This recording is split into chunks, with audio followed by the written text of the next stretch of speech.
বাড়িতে কেউ আছে? কে বলেন? মা, আপনার কাছে কিছু টাকা পয়সা থাকলে আমাকে দিয়ে সাহায্য করবেন। সকাল থেকে আমি কিচ্ছু খেয়ে নেই। জানতো টাকা কি গাছে ধরে? সকালে যত সব ভিক্ষা চাইতে চলে এসেছে, আমার এখন কোনো ভিক্ষা নেই।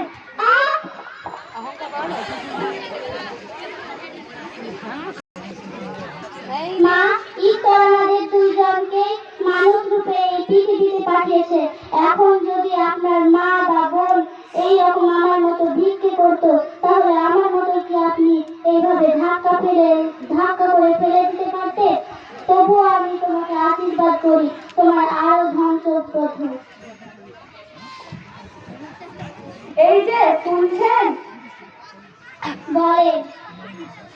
আমাকে ক্ষমা করবেন, আমি আপনাকে এত অপমান করে ধাক্কা মারার সত্ত্বেও আপনি আমার মঙ্গল কামনা করছেন। আমাকে ক্ষমা করে দিবেন। তুই তো আমার মেয়ের মতো।